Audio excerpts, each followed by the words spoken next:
This is Ideologues, or Demagogues, the New American Conservative Leaders. Our first participant this morning is going to be Bob Glenn, a professor at Owensboro Community College, and he's going to be doing Newt Gingrich. We also have Darrell Butch Hamm from Northern Kentucky University, and Butch is going to be evaluating Pat Robertson. And I'm Jim Reppert from Southern Arkansas University. I'm the chair, and I'm going to be doing a presentation this morning on the ever humble Rush Limbaugh. And when Bob gets his material ready, we shall begin.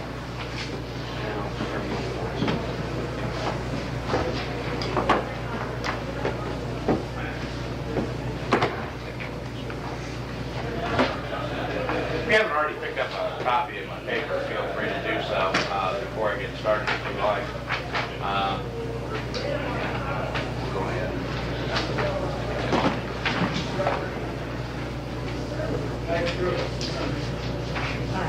Well, first off, welcome to the program.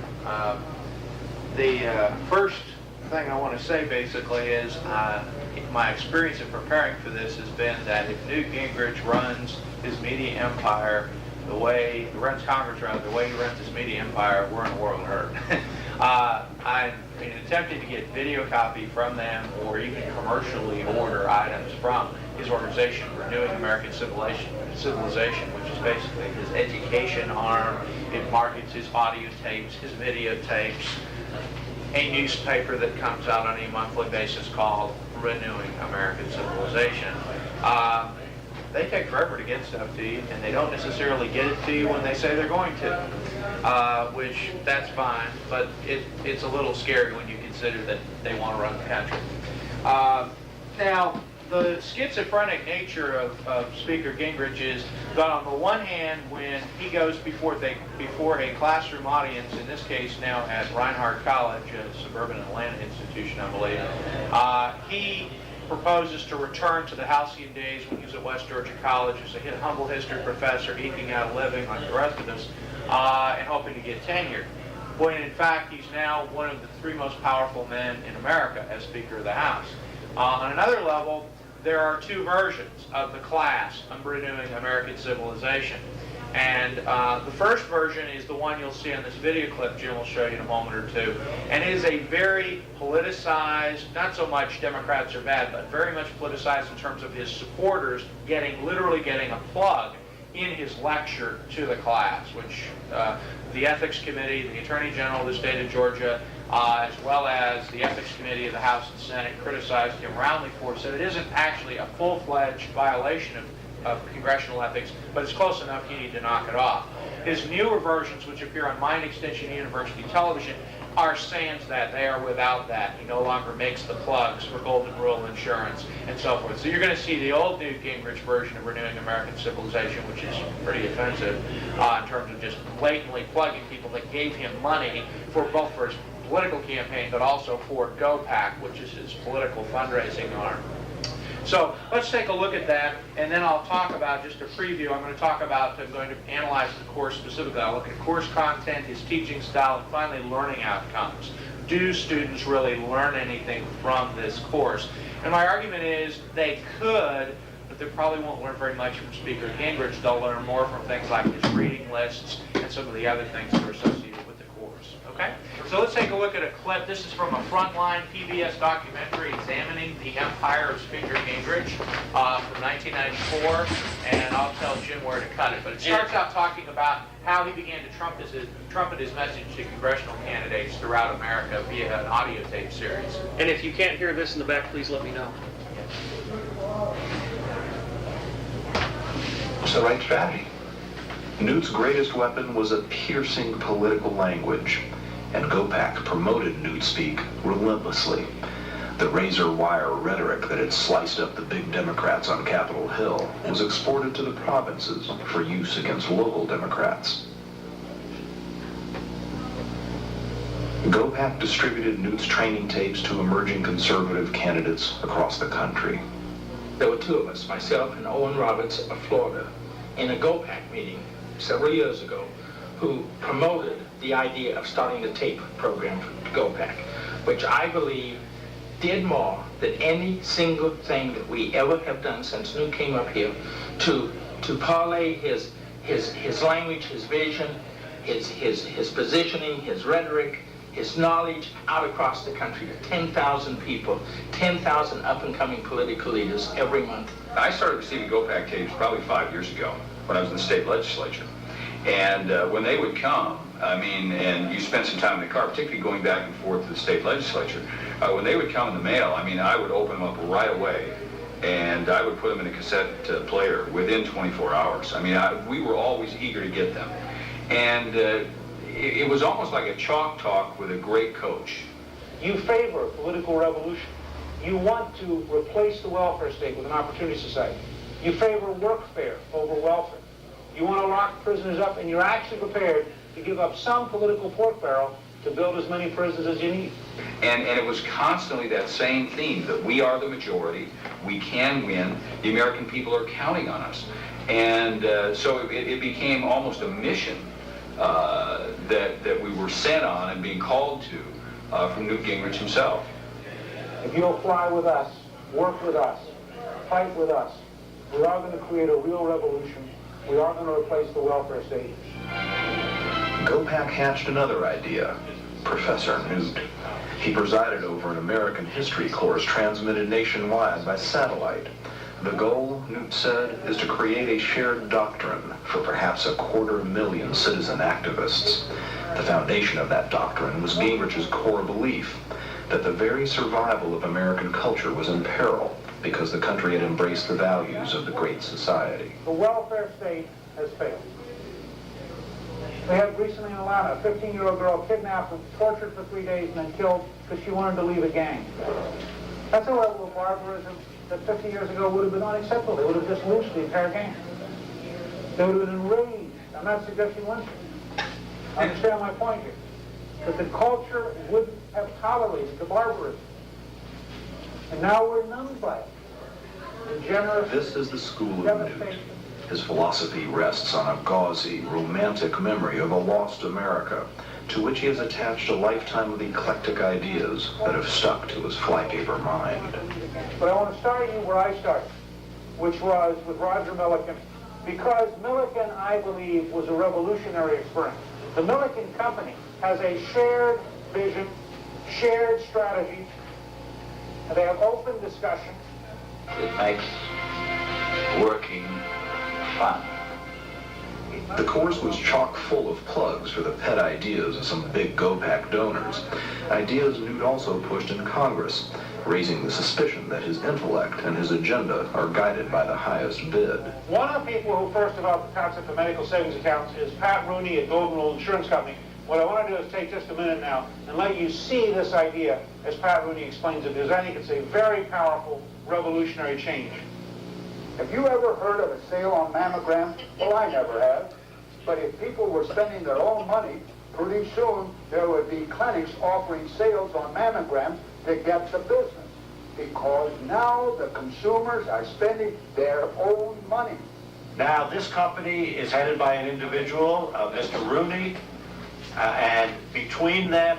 Then we get Fred Wertheimer of Common Cause poo-pooing this idea. You can hear Newt over a beer saying, that Common Cause people, they don't know what they're talking about. But I think it's more than anything else, the language that Newt Gingrich uses is highly effective, certainly in a political sphere, given that we now have the majority in the House and the Senate, in large part because of his activism. But what GOPAC did, his fundraising arm, was then take the core message without specific attacks against specific Democratic candidates or even the Democratic Party, and even to a lesser extent liberalism as such, and taken the core ideas without the political trappings and moved them into a classroom. The version you saw was at Kennesaw State College. Shortly thereafter, the Attorney General of Georgia said you cannot use state university facilities for a course that espouses, in essence, political beliefs, and on top of that, blatantly does commercials for companies, corporate donors. So he got rid of that. To his credit, I think he's a very intelligent guy. He moved from that, and his new course is much crisper. It's much more animated. It doesn't have that stuff. It has more of the thinkers, the idea shapers for Newt Gingrich, integrated with his own lecture. style, which includes basically real-world examples as well as integrating a lot of pet theories of his. I think the biggest strength of the course, and I'll just talk about the course content, is the reading list. The course is generally taught in 10 two-hour sessions. It's open, and now it's at Reinhardt College, which is a private institution, so they don't get into the problem with the state resources being used. And Newt's reading list is always a big thing. Remember when he got elected to Congress? He had the audacity to stand before his 73 freshman congressional representatives, his army, as well as veteran members of the House, and say, here's what you should read to be like me. If anybody else had done that, they probably would have thrown something at him. And the books are the same as those used in the course. Democracy in America by Tocqueville, nothing wrong with that. The Federalist Papers, sounds good so far. Peter Drucker, The Effective Executive, interesting. And then we get into books like Arianna Huffington's book. I don't know if you know who Arianna Huffington is. She is the very wealthy wife, actually the money behind the Huffington throne in California. But her husband ran unsuccessfully for the Republican nomination for Senate against Dianne Feinstein in California. And his credentials for office were challenged. Roundly, it was more her money than any credentials he had. But she is a pet supporter of Newt. He loves her so much, he encouraged her to write a book about her ideas, and her ideas basically talk about a return to civic responsibility and a need for a fourth generation, a new idea toward embracing civilization. Now, are there problems with our society? I think we can all agree there are. And Newt taps into that. He talks about how our civilization has gone away from the core values we embraced when the Puritans came over and the oppressed from Britain and other countries came over seeking relief from religious and tax-based oppression. So on those scores, we can generally agree. But the problem is, he just stops as if there was one wave of migration to the United States, when in fact, of course, there wasn't. There was the wave that brought most of us here, but there was an African-American migration, there was an Asian-American migration, and you know, if you ever watch his show, there are very few people of color or different cultures in his audience. It is almost all white-bread America. So his is clearly a white American's interpretation of the values we need to return back to, and that's a weakness of the program if you're in terms of mainstreaming it. It is an assumption that we're a Christian nation and we're a Christian white nation. And in that sense, he's a lot like Pat Buchanan, although he's much slicker than Pat Buchanan and not quite as offensive. In terms of some of the other things, he takes theories like Toffler's third wave. He's very fond of Alvin Toffler, both future shock and third wave. And he takes the third wave and basically just picks, sort of like somebody in a candy shop, he picks the candies out of the jar he likes and discards the ones he doesn't. For instance, the third wave and future shock talk about the negative consequences of a technocracy, and that's really what Newt is proposing through the course, a technocracy. We have all these computers, we're going to have technology that's going to make our lives wonderful. Technology will re-civilize us. There will be less crime. There'll be better education. There'll be better social welfare programs. We'll make people responsible again. But this assumes a huge gap. Toffler himself, in third wave and future shock, says, you give people too many choices, you bombard them with too much information, and you can have as much chaos as you had without the technology. Gingrich never discusses this. He doesn't even mention it in his lectures, nor do any of his supplicants, who are shown in videotape interviews that are pre-canned, where he'll go, now let's hear from Alvin Toffler, or let's hear from Arianna Huffington. They're not live, but they're on tape. So that's the supplement to his lectures. To go to his lecture style briefly, he's interesting, he's engaging, but I don't think you'd want to hear me for 20 hours, and I certainly wouldn't want to hear Newt Gingrich for 20 hours. And yet that's what his students have. There's very little interaction. Very seldom does he ask questions of his students. Very seldom is he asked questions. I imagine they probably, when they're taping it, it's a televised program, they probably shoot him or do something by, the student who asked the question. It's basically his show. And on one level, that's nice in terms of getting his message across undiluted and uninterrupted, but on another level, it's not really good in terms of education, because the ideas are not tested, the boundaries of the ideas are never really assigned, there's never any question that there are limitations about where these ideas can go and who they apply to and in what context. And on another level, Newt, as you know from his public pronouncements, has a problem. He likes to put his foot in his mouth, and he particularly does this in terms of gender. I don't know what he has against women, but whenever he wants to offend somebody, he uses women as the example. In one instance, when he talks about ethics, situational ethics versus uniform ethics or generalist ethics. He says to attack the notion of conditional ethics or individual ethics, that you need a moral standard that the whole society agrees to. And if a student disagrees, he says, well, fine, let's go with your notion that everyone should have their own ethical standard or foundation. But what if I just said all women in this class flunk? No, why women, And then in the other instance, the infamous incident, you probably read about it in the papers, where during one lecture about institutions in America, he talked specifically about the inability of women to serve in combat roles because they tend to get infections, and they couldn't really hang out in foxholes with male soldiers very well because they would be, they just can't handle it health-wise and hygienically. Again, unnecessary, obviously attempting to just basically pander to the audience and keep their attention during 2 straight hours of lecture. But why the need to offend 50% of your audience or more? I don't understand the need to do that. I think there are better examples he can use without doing that. Is he intelligent? Yes, he's a nerd. I mean, if you read about Newt Gingrich, the Frontline program as others, he was an inveterate reader, and by his stepfather's proclamation, one of the strangest children he ever laid eyes on or dealt with. He was adopted by his mother's second husband. The first husband was kind of like Roger Clinton, kind of abusive and that kind of thing. Not Roger Clinton, but the Clinton experience with the stepfather who was abusive. And Clinton grew up a loner. Basically, Newt grew up a loner, and he read a lot and was off by himself. He led what he said was a crowded but very private and lonely childhood. And so he spent time with books, which I think is wonderful. And to close this out, I would say that's in terms of the learning outcomes, if there is a positive to the course, if you're going to take the course or you're interested in getting some ideas from the course, the reading list has some excellent ideas, at least in terms for our students of learning about basic tenets of American history. Who would be harmed by reading about the Federalist Papers? Who would be harmed about reading de Tocqueville's concepts of American civilization? Who would be harmed by even getting a sense of Charles Murray's vision of the welfare state and how it's hurting America?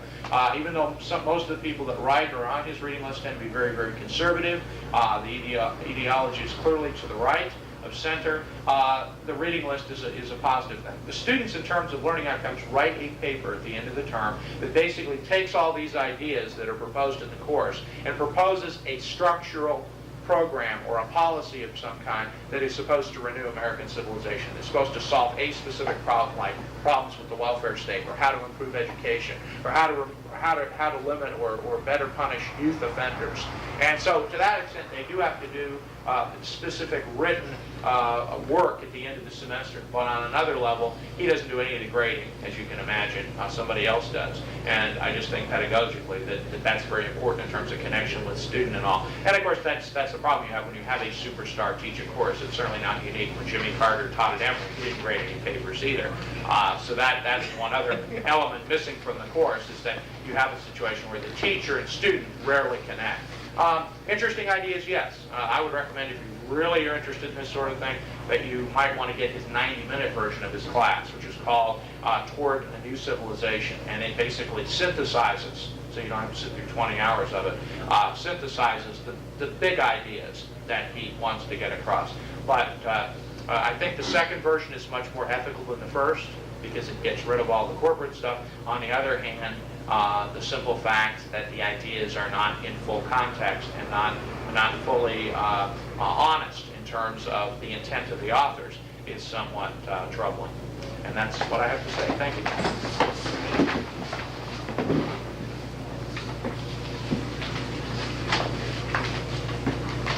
Thank you, Jim. Appreciate it. And if anybody wants, while we're heading for Butch, if anybody came in and wants a copy of the paper or afterward, feel free to get one.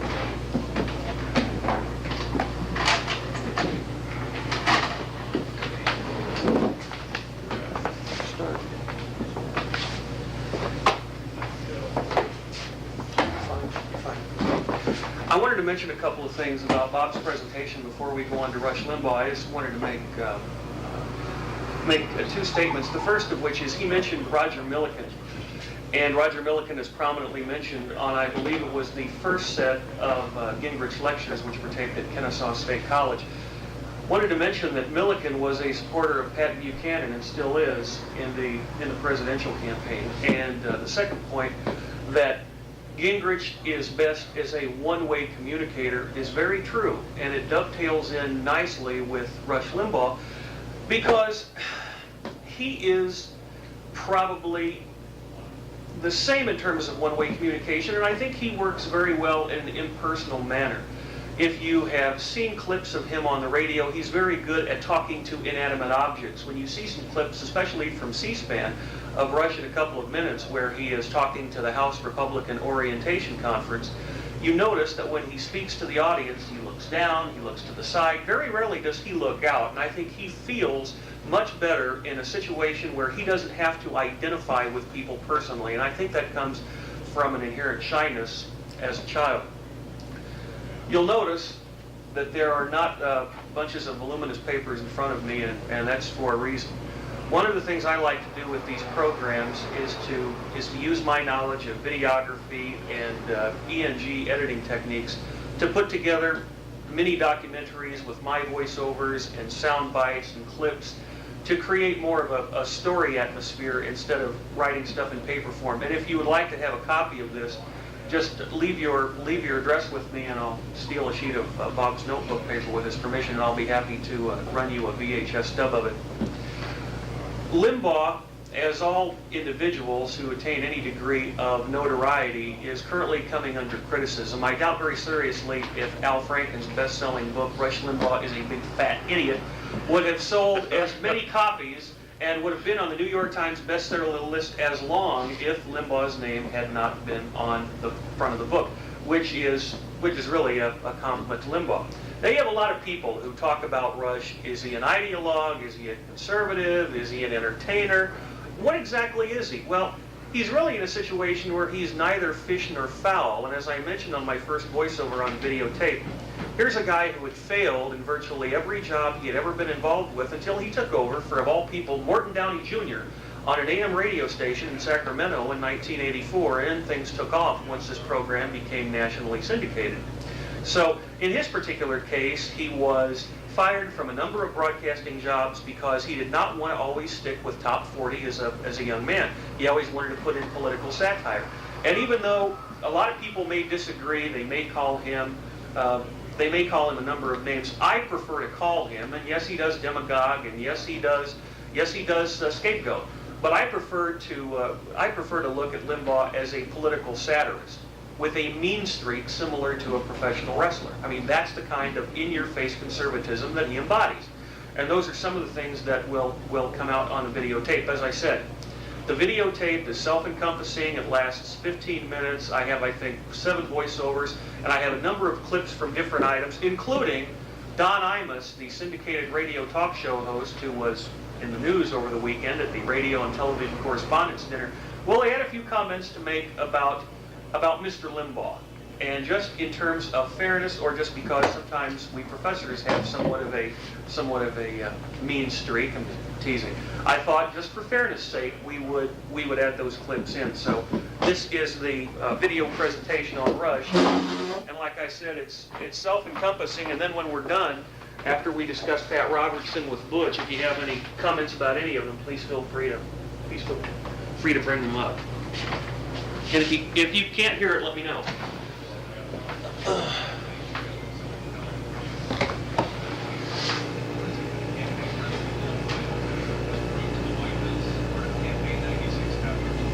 Does it get louder? It needs to be louder. Yeah, it needs to be. That's leftover audio. This is a dub. We have a little leftover audio. Brain tied behind my back just to make it fair. Rush Limbaugh serving humanity in New York. Rush Limbaugh is, I guess, to the left, he's sort of like an aching tooth.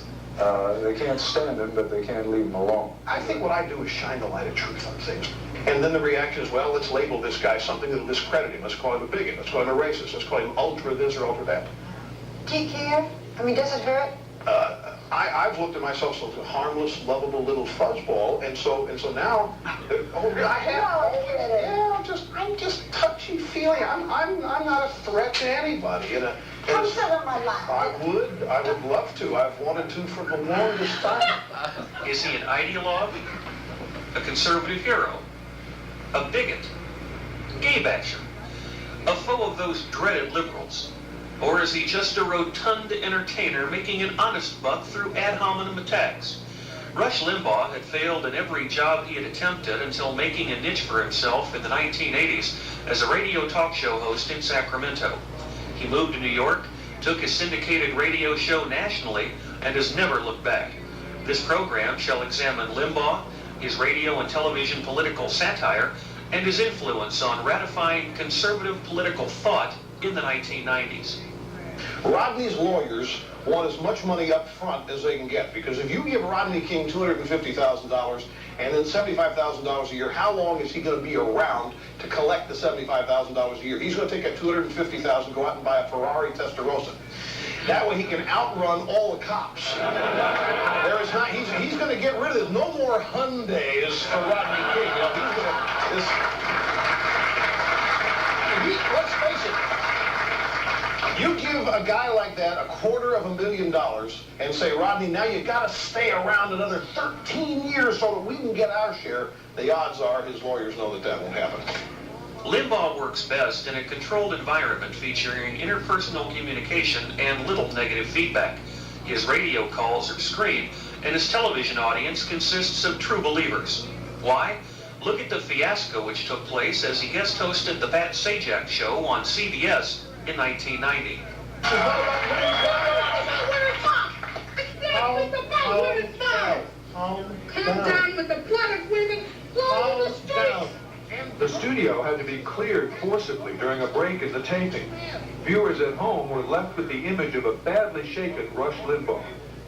Welcome back, ladies and gentlemen. As you can see, we have had to clear the studio of the audience in order to be able to conclude this final segment of the program.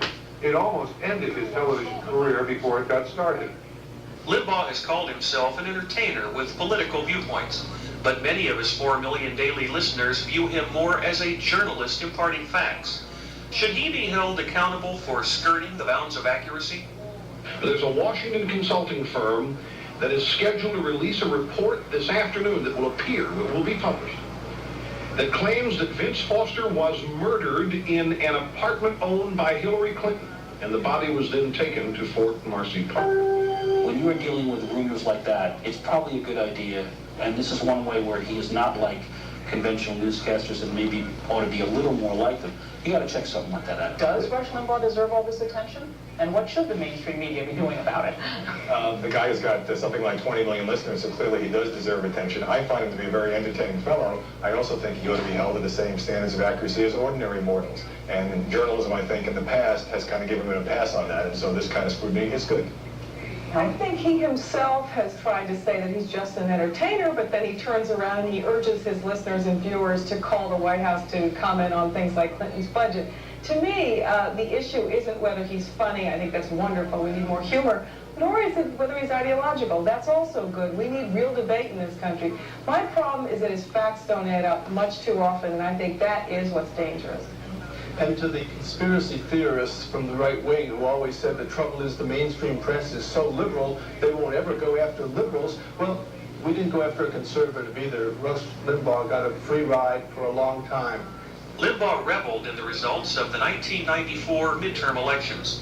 His television show broadcast a clever satire of Democrats who were swept away in the Republican landslide, and Rush, as is his wont, gleefully added gasoline to the fire. If this program passes and you have a deficit of $181 billion in fiscal year 1998, you will still have shrunk the deficit as a percentage. I have made a lot of mistakes. I have certainly not solved all the problems that I have addressed.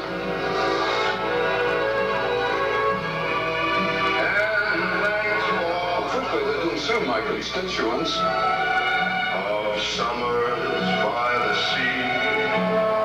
And all of a sudden you've got some jerk who's running for public office come and tell you it's all a sham, it isn't real, and doesn't give you any credit for a thing you've done, and that's exactly the way I feel. It was. I'll pick up Bill like it's possible.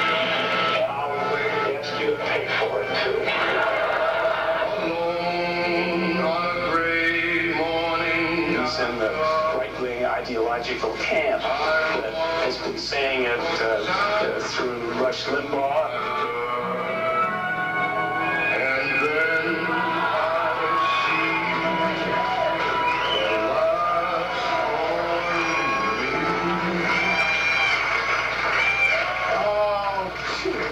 So sad to see them go. Old Ann Richards, poor George. He ain't happy. He was born with a silver foot in his mouth. And then we left out of there Marjorie Margoli's Judas Misvinsky. As you know, in Pennsylvania, as you know, she supported President Clinton's tax hike, so the people in her district gave her a hike. Did you see Peter Jennings last night reporting the returns? Republicans take over a house in Oliver North lost in Virginia. The Republican takeover of the House of Representatives is almost complete. Ted Kennedy won big in Virginia. I'll tell you what, Dan Rostenkowski, 30 years in Congress, ladies and gentlemen.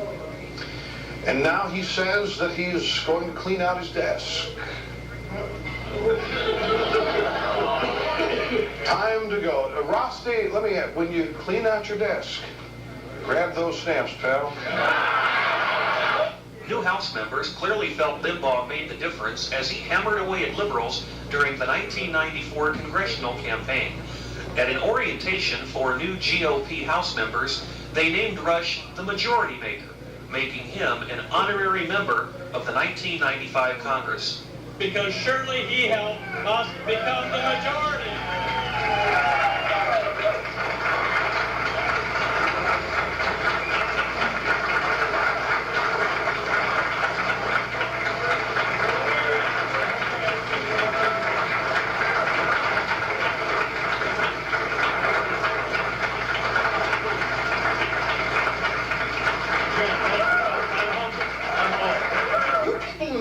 Have got to understand something. This country is conservative. It has been for a long time. Get used to it. You tried to change it and you failed. And tonight proves it.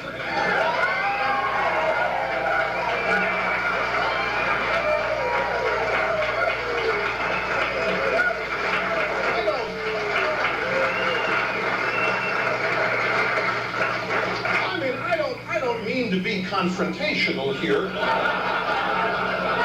I really don't, but my friends, I've got to speak openly and honestly about this. To all of you in this room, the freshman class of 1994, I mean, for me to sit here and actually think I had some serious, profound role in it, you are the ones who took the risks. You are the ones who ran for office. You are the ones who raised the money. You're the ones who took the flack. You're the ones who took the heat. I mean, I'm just a media guy who happens, and this is a key, and I think that all of you should never forget this, because these reporters who are asking me questions about talk radio are all trying to say, in a roundabout way, that I took a bunch of brainless people and converted them to mind-numbed robots, and every day would send out code in my show that would force them to march to the polls on November the 8th and pull the lever I wanted them to pull. And the fact of the matter is that's not what's happened. There may be some talk show hosts who do that, and there may be some talk shows. I don't think they're the majority. I think that the reason you're sitting here tonight and liberals aren't is that you understand that the American people are intelligent, they are aware, they care, and they know what's going on, and they are not a bunch of mind-numbed robots. They may have been at one time and have awakened from it now. And what happens on talk radio is real simple. We validate what's in people's hearts and minds already. These people are living their lives conservatively. They care about what happens to their kids. They care about their own futures. I mean, to think that I came along and got people concerned about those things for the first time in their lives is ludicrous. With success comes criticism. Note the sales of the best-selling book, Rush Limbaugh is a Big Fat Idiot. The author of the not-so-subtly titled tome, Al Franken, discusses Limbaugh's use of ad hominem attacks on Democrats. Also, radio talk show host Don Imus takes Limbaugh to task at the recent radio and television correspondents' dinner. And why Rush Limbaugh?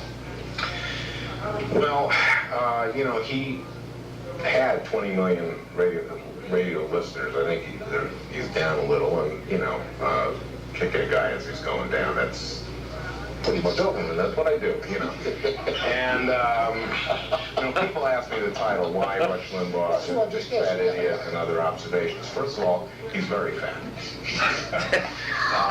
Heavy would be a gentler word. Yes.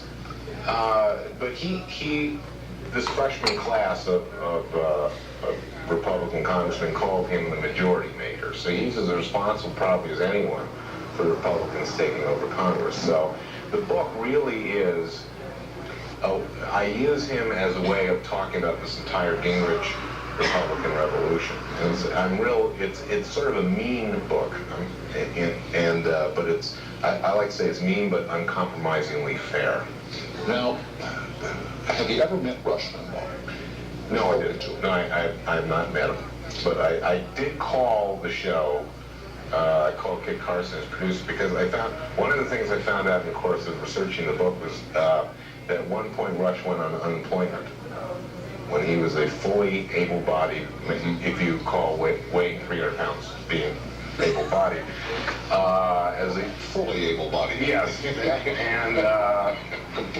he went on unemployment at one point in his life, and here's a guy who calls the poor, he calls them piglets who suckle off the government largesse. And turns out that he also was a little piglet, or pig. The president gets treated better by Rush Limbaugh.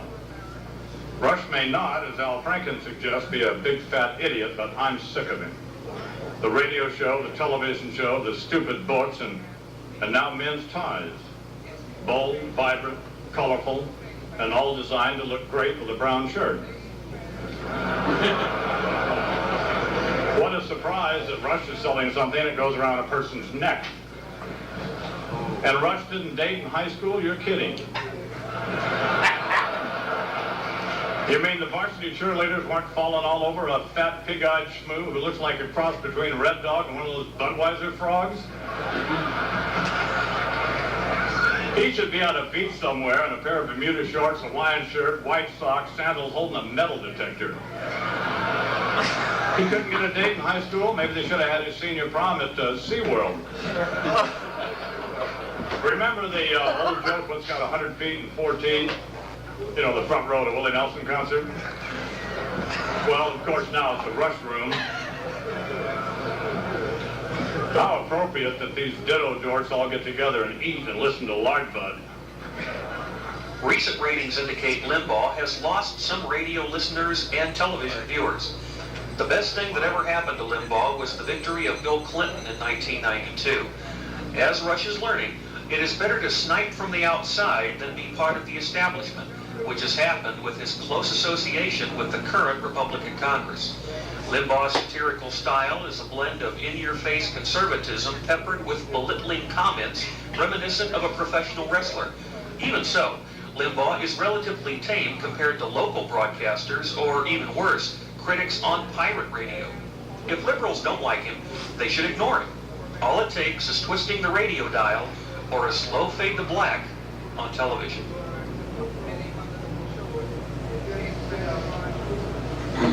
And I guess one of the things I wanted to conclude with was Rush is pretty much preaching to the choir, and what he says in terms of validating beliefs, I think, was reminiscent in the numbers of individuals who felt closely aligned to he and the religious right in the 1994 midterm congressional elections, and also a low turnout didn't hurt. But in terms of Rush's influence in 1996, it will be really interesting to see what happens, because if Ross Perot enters the campaign, and he calls Ross Perot the little hand grenade with a buzz cut, it will change the dynamics as such, because Perot doesn't really kowtow to any kind of criticism. And I would conclude by saying something that I said at the beginning in terms of the one-way communication. Rush is very good at one-way communication. It's very difficult for him to converse with individuals. Witness the incident ill-fated on the Pat Sajak show in 1990. I would also say that with the 1987 repeal of the Fairness Doctrine by the FCC, if that hadn't taken place, probably the strong comments that he makes on his programs would not happen. One final comment. There was a visual that I used in the last voiceover which very suspiciously looks like a yellow condom over a microphone. That's because it was a condom over a microphone. In the early 1990s, before his radio show really hit big nationally, he would have a series of programs that he would go on a lecture series called Rush to Excellence. He would go out in a tux and talk for about 90 minutes and talk about his political ideology. And he would talk about different very strong ideas, and one of those was something that he called safe talk, where he would put a condom over the microphone and say now he's practicing safe talk, so if he says anything that is confrontational, people can't come after him. And of course there's all kinds of stuff because of time constraints we couldn't get into, such as feminazis and the scapegoating aspect and whether or not people have adequate recourse. The President Clinton comment from 1994, which he'll probably live to regret. Rush Limbaugh is on your station for 3 hours and I don't get a chance to respond. Well, gee, you're the president. You do have something called the bully pulpit. So that was really the nadir of the Clinton presidency. Anyway, with that, now we have Butch Hamm talking about televangelist, even though he calls himself a Christian broadcaster, the millionaire Pat Robertson. And that's it. He is a millionaire. Well, what Jim said just a few moments ago when he began his presentation about the fact that there's one-way communication that's actually taking place with Rush Limbaugh, in some respects that's very true with Pat Robertson because of the mediated way in which he's brought himself to claim for fame. What I'd like to do is I want to take you through basically a descriptive analysis of his successes and how all of this has converged and made the man who we know today as Pat Robertson. There was an anonymous quotation that said, sow a thought and reap an act. Sow an act and reap a habit. Sow a habit, reap a character. Sow a character, reap a destiny. And I think that as we look at Pat Robertson's career as a televangelist as well as a political leader, we can see how each one of these have unfolded. In 1960, Pat Robertson marched into a defunct UHF station in Portsmouth, Virginia, and said, God has sent me here to buy your TV station. He laid down $37,000, renamed it the Christian Broadcasting Network, and it was on its way to this multi-conglomerate nonprofit organization that generates about $180 million a year now. That in itself is sowing a thought and reaping an act. Sow an act and reap a habit. The act of developing the 700 Club, I think, has many habits that have brought success and fame to Pat Robertson. Because truly this is his way of, had been his way of channeling into the mainstream. The 700 Club is seen by 2.2 million people daily. And it's been on the air since 1962. But prior to 1977, the show was videotaped and then sent out to TV stations to air. But after 1977, CBN became the first basic satellite transmission of religious programs. Some typical habits of the 700 Club have been bolstering Robertson's credibility since that first show in 1962. For instance, Robertson's credibility before a live audience, around 148 people in which they filmed the show, we see cue cards that tell the audience to applaud at statements that he has made that by him and his co-host in order to support his means. The credibility of Robertson is also bolstered even more by his long-term friendship with his co-host, Ben Kitchlow, excuse me. They've been friends for over 18 years, and they support one another throughout the whole show. While on the air, there are some personality traits, I think, that carry this acting-like quality that separates him from who Pat Robertson is as an individual to the actual person in the 700 Club. For instance, his persona, and you've seen it, is very folksy, very congenial, and reassuring, like father figure. And this has bolstered his credibility as well with his audience and strengthened his bond. Often his co-host will question Robertson as if he's this font of biblical knowledge with an answer for everything, which once again pushes his name forward and creating a very positive image. He shakes his head, he grins, He makes faces at the state of world affairs, all during the 700 Club, which again offers this support of here's an individual, almost a demigod. He offers commentary on social and political issues, and the commentary is biblical in nature of things that are occurring during that day and time. The co-hosts, I think, work very well together as a team on the 700 Club. A brain tumor, a gallbladder attack or something. And this is followed by an immediate announcement of a phone number or a prayer or how to get some literature about the 700 Club or the organization itself. The emotional appeals that are set forth in the show set up the global audience response for the organization. CBN has around-the-clock counseling. It's staffed by 200 paid and volunteer workers. There's a prayer line, and believe it or not, the prayer line received 1.78 million calls last year from everything from drug abuse to salvation. I think the patterns that we're seeing here that he has developed, where he, by sowing this act of the 700 Club and CBN broadcasting, has developed into a real strong habit, ultimately showing us a character of household name now. In 1988, Robertson's unsuccessful bid for the Republican nomination, and an attempt to many before him have done, who have had this evangelical status, has shown us a couple of things. John Green argued in a social science journal that mobilizing requires resources, and religious organizations just don't have those resources to do so because they're nonprofit in status and they can't transfer it over into political. Secondly, because of the long-term standing disputes between various evangelicals across the lines, there was no way of bringing the various forces together to mobilize in order to support Robertson in his unsuccessful bid. Thirdly, not all evangelical voters are Republicans in nature, which are not naturally going to get the opportunity to vote in the GOP primaries. And all of these contributed unsuccessfully to his campaign. Yet this man, who unsuccessfully ran for the GOP candidacy in 1988, still reaps in political character today. He presides over a multifaceted, synergistic-like organization/operation that makes over $1 billion. He's created institutions that battle what he regards the, quote, godliness or the godless liberal establishment. And it's probably more than I can say for Mr. Limbaugh, in the sense that this man has some motivation or at least support behind him. Probably his biggest success, though, is that the powerful lobbying group or organization of the Christian Coalition, which we're familiar with.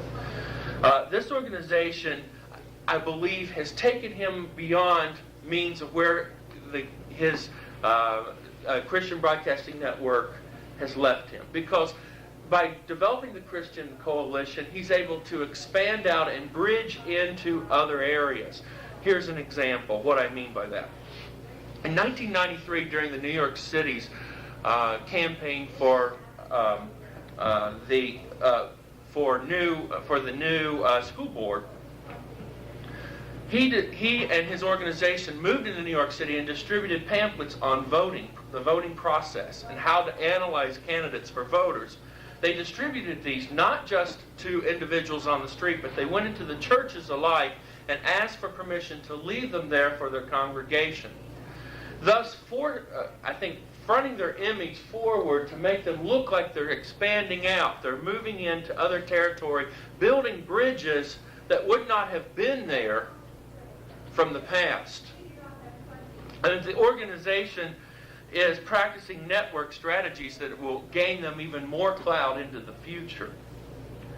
With this smooth blending of church and political action, I think Robertson has secured a very strong presence which will continue to exist.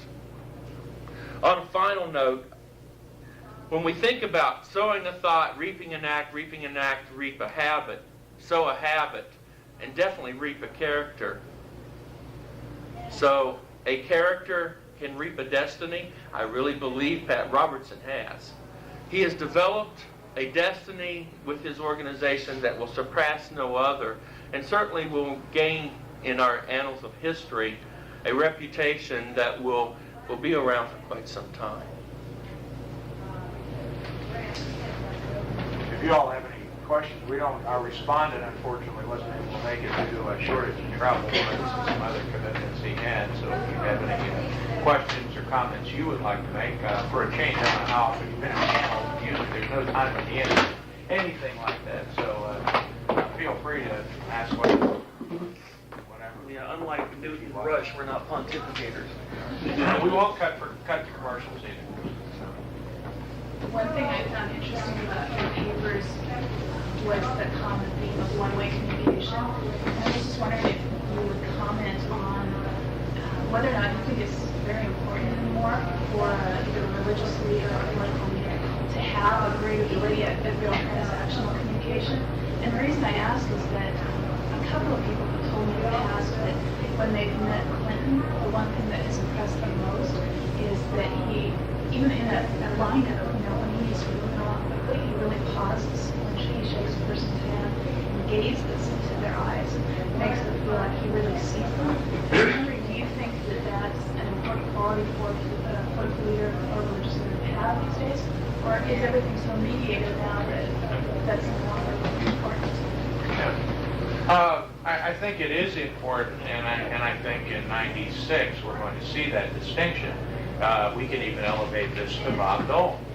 Bob Dole, by his own admission, not to get political here, but by his own admission, is not comfortable with disclosing about himself or being personal. He has a great deal of difficulty with that, and about all one can say is that is an essential element when you go out in public. If you run a political campaign based on public events, including the handshaking, it is important. The problem we have in the presidency is one of the few offices where that's critical. But clearly, in terms of Newt Gingrich, you can run a congressional campaign and never be seen. In 1980, in Nevada, a man was elected to the U.S. Senate who literally went out in public 5 times. Chick Heck, thank you. Chick Heck defeated a longtime Democratic power broker, Howard Cannon, in Nevada. Bob for not Chick, but Howard. And Chick Heck had a speech impediment. He was not at ease with people. So the Republican Party, including Frank Fahrenkopf, who you may have seen on his television, says, it's easy. We'll just run a media campaign. You'll never have to see him. We'll just see pictures. He never said a word, even in the campaign. He never said a word. There were pictures of him. He's a businessman. He's this, he's that. And that's a common Republican theme as well as Democratic theme, to take a candidate that isn't at ease with people and pull them away and run a media campaign. To the credit of the federal government, though, the Federal Election Commission, they've now said, though, since 1980, the Reagan landslide, that you must have, actually it was 82, you must have at least a voiceover at the end with the candidate speaking. They cannot run in an ad without the candidate having some vocal involvement. So quite often at the end you'll hear them say, such and such was sponsored by so-and-so, and the voice is the candidate. It's the only time they give the disclaimer at the end. So I think it is important, but it's less important if you're running for congressional seat or Senate or state senate, because you don't need as much one-on-one contact. But you're absolutely right about Bill Clinton and his interpersonal communication skills. He was the commencement speaker at Southern Arkansas University in 1989, and there was a reception for him in the University Center. And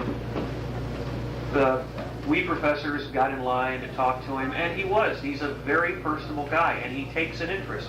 And what I found fascinating was that there would be an aide, and Bob will be George Stephanopoulos here. Well, there was an aide standing next to him, three or four people down, and he would give the name. So whenever I shook his hand, I said, "Hello, Governor." "Well, hello, Jim. How are you doing tonight?" "Well, I'm doing fine." And he is very engaging in that manner. He does take the time to talk, and I think one of the things about Rush that is just fascinating to watch is, especially as I mentioned in my remarks, in the House orientation videotape of the 73 new Republican members of the 1995 Congress. it is very difficult for him to look at somebody. It is extremely difficult. It's almost painful. And being obviously rotund myself, that's something that comes from being a shy kid, because he feels uncomfortable in crowds. And when you go through the videotape, he does a lot of this where he's looking down, and he, with all the accolades that people give him, you're great, keep it up, he is not good at accepting compliments. He's very sheepish about that. So I think what we have is, that's his shtick, his act, in the privacy of the radio booth, or even on television. He's not necessarily speaking to the audience, he's speaking to the camera. And even though people may hate his guts, whatever, he is an extremely talented communicator. And what I found very funny was that there was apparently a conference in the White House either in 1994 or 95 to try to find a liberal alternative to Rush Limbaugh on the radio. Well, there are more liberal talk show hosts on radio right now, but they're not as popular. They don't hit as many hot button issues, and that's not even the key to being a talk show host. Limbaugh started out as a broadcaster when he was in high school, as a kid. He knows how to use music, he knows how to put together very inventive comedic bits, and that's the key to his success. And I think another key to his success is not taking his opponents seriously. He belittles them, he berates them. He was on Clinton's case from the time he was elected, and Clinton fell into the trap of taking the comments seriously and very personally. And the comment he made to KMOX radio aboard Air Force One about Rush Limbaugh has 3 hours and I don't have a chance to respond shows how thin-skinned and how big his rabbit ears are. So once Dick Morris came into the fold, whom I believe was at this convention, correct? He's doing a spotlight program. The situation changed. The best way to diffuse that argument, if you are a liberal, is to do the same thing that Limbaugh does if you have broadcast experience. And I thought about doing this on the tape, but I didn't have enough footage. God knows, if you were a liberal talk show host or someone who aspired to radio and television in that area, think about the cannon fodder that you would have in 1996. Strom Thurmond, 94 years old. I'm 37. His hair is darker than mine. Of course, he has hair plugs. Running for re-election to the United States Senate. I mean, I think we all would like to be upright and not prone at that age. And then you look at somebody like Jesse Helms, another individual, and of course one of my favorites from our time out on the West Coast in grad school, our good friend Bob Dornan from California. I found an old clip of him from the Rat Patrol TV series in the 1960s, and I wanted to put that in, but I didn't have a way to do it. And he has very sophisticated dialogue. Yeah. That's basically all he said. So, especially with these three individuals, you do really have that impersonal style of communication. And even with Pat Robertson, since I've seen the 700 Club so much, at the C-SPAN Advanced Workshop in Washington last summer, we were working on teaching modules dealing with conservative bias in religious television programs such as A Call to Action, which is on the Trinity Broadcasting Network, and also the Newswatch segment of the 700 Club. What you notice with Robertson is he is a skilled communicator, and he has, through that folksy conversational style, that invisible thread which is able to connect with viewers. And he's been very skillful, unlike Jim Baker and Robert Tilton and other televangelists. He's been very skillful at not hiding the fact, but he's a millionaire. He's a very rich man, both he and his son, from selling out the Family Channel. And it's something that really doesn't come up that much, but he has a lot of dollars to spare. But the organization itself floundered from him when he stepped away in 1988. Yes. The 700 Club and CBN broadcasting ratings dropped dramatically. His son stepped into place to take his role, but it just didn't work. And so immediately that they lost the funds. They stopped coming in. So immediately after he withdrew from the election, he stepped right back in, and the money began to pour, which once again shows his communicative style, I think. He's the only one of the three, too, that I think is very media savvy in terms of demographics, in that he has an African-American partner. Gingrich's message is clearly to white America. You look at the people that are enrolling in his classes. You don't have any African-Americans. Why would you? Because he's talking about youth violence. And even though he won't say that, 50% of youth violence involves African American males. That's what he'd like to say, and in private he does. And so his image, even in his Georgia district, is one of somebody who is not particularly well-rounded in terms of his view of African Americans. Although he doesn't claim to be a racist, he doesn't claim, Gingrich doesn't claim to be, and in fact has backed Bob Dole in this election, does not claim to be as far right Buchanan. But the fact that his audiences are practically white, I think, insulates him a little too much, and that means the message he has, which isn't totally unuseful, is somewhat lost, because I think that you can renew American civilization, and it can be one that people across cultures and across the melting pot could benefit from, not just white America. And one of Pat Robertson's strengths is hiring quality people. Bob and Butch both mentioned Ben Kinchlow, who had previously been a black Muslim before he converted to Christianity. And the demographic skew goes even further with Terry Newson, who was a Miss America, I believe, in 1973. And think about some of the people that he has hired. He has the very energetic, somewhat nerdy Dr. Ralph Reed, who is the head of the Christian Coalition, but very good at getting the Christian Coalition's agenda out. I think it was Bob talking, or was it Butch? The Christian Coalition flyers that go out to churches around election time. This year, the AFL-CIO is going to be doing the same type of thing. I don't know if they're going to disguise the name of their organization. Christian Coalition is a clever name when you think about it. And also, the American Center for Law and Justice, which is Pat Robertson's counterpart to the ACLU, where in this case, if you've ever seen court cases which involve possible private prayer in public schools, either before or after the school day, oftentimes, or whether or not a student can say a prayer or say thanks to God during a commencement presentation in high school, a lot of that litigation comes directly from the American Center for Law and Justice. I think there's one other thread besides the one-way communication that's certainly prevalent throughout all three, and that is the use of emotional appeal. All three of these candidates are highly laid upon with emotional appeal, and that's all we see as their way of motivating people. Less logical appeal, more emotional appeal.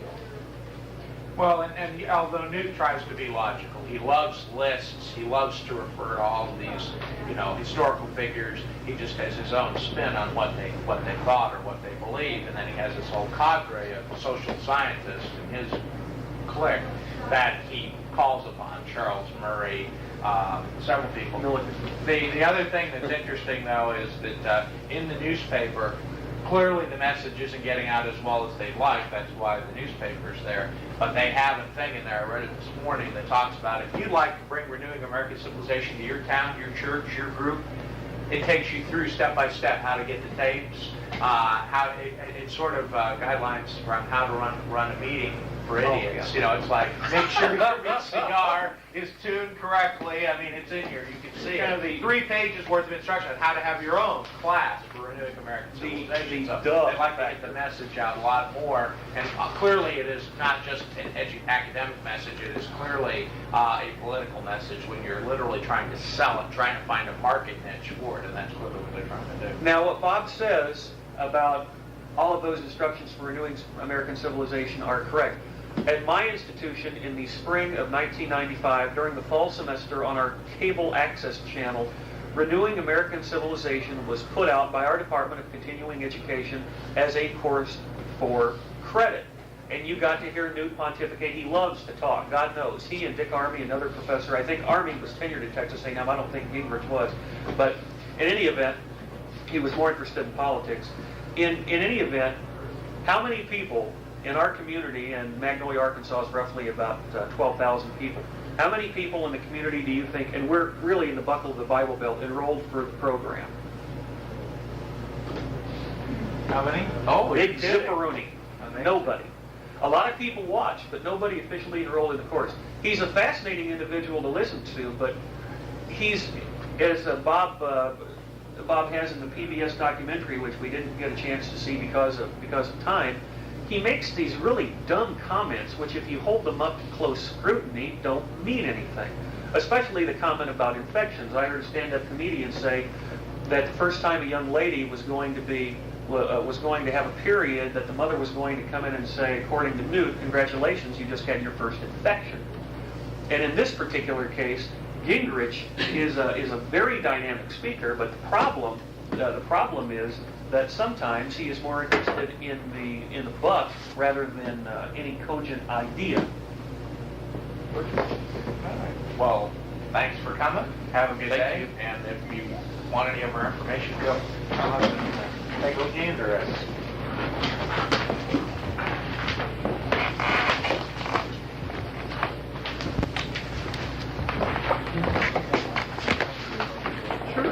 And if anybody wants a copy of my tape, just write your name down on the sheet of paper. Happy to do it. Oh, I'm sure. More than you ever wanted. Where is Brinkley right down here to the next one? Okay? Yeah, no trouble. Have you noticed on Rush, on his television broadcast, radio is his medium? Because even when he's on television at his little desk, I don't think his show is ever going, he's this. You know? He's very good. And he looks down and up. I always thought it would be strange. I think he can't help it. His TV show is only successful because he's so popular on radio. Yeah, and I think one of the interesting things he does on television, and maybe part of it's his producers, they put together really clever visuals. That's getting ready to say, Really yes, clever. the visual is what And you can covers tell, it. I mean, he feels most comfortable in a seated position while he talks. He doesn't run around and rant and rave. When He you're probably large starts like to I am, sweat. I'm very He starts to comfortable sweat. with presenting sitting down Yeah. rather than standing up because it's so uncomfortable. He came across, one of the more relaxed times I saw him was on his 3rd annual awards where he came out with his smoking jacket and cigar, sitting in the wingback chair. There, finally, it looked like he was comfortable. But he was sitting down. Right. This guy Right. who But the has fidget is what always catches me. to put his agenda out to I enjoyed it very much. Thank you for the coming.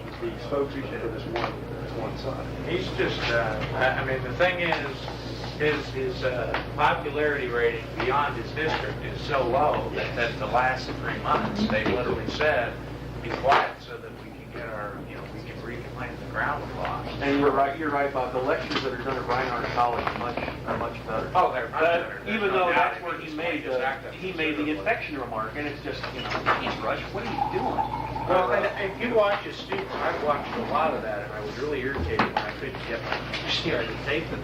You really wish that they had more interaction. If you watch him real carefully, just watch them while he's talking. Some of them are like they have to laze over into being into it, but some of them are like this. It's not done. There's a wonderful article that was recently in the humor magazine called Funny Times. You familiar with that at all? No, I've been a subscriber for several years. It's just a monthly compendium of political cartoons, and Dave Barry has columns. I'm familiar with humor. It's great. Yeah. They had a wonderful thing a couple of issues ago called Why There's No Limbaugh on the Left. And it was about a guy who tried to start a show on local talk show in Cleveland. What was his name? I don't remember now. I wish I brought the thing with you. If you're kind of address here somewhere, I'll just send you a copy. Yeah, I tell you what, let me just put my address on here, and I can give you an email address too if you like. Sure. And talks about how he tried to do this. It's very funny. I photocopied it and gave it to my journalism class because of the when he talks about local television. He says, for one thing, the local anchor of the news in Cleveland at the PBS affiliate says the most beautiful woman I've ever seen in my life. He said, all women in television are the most beautiful woman you've ever seen in your life. I wondered about this for the longest time. Then I finally figured out that the guys who run television stations are, well, guys. But it was enormously funny about he tried to have people on like Noam Chomsky and I really like listening to Chomsky. But they don't want that. They want somebody that people have heard of, and so you're right. Somebody who you will remember. We're gonna go. You're in the other one, right? Brinkley room. I don't know where the Brinkley room is. I looked on the map. Next, right, 2 doors down. Oh, well then I'll follow you. Thanks for coming. Take it easy. I want Jim's video, only $29.99. Yeah, I wondered if somebody would forget to write you a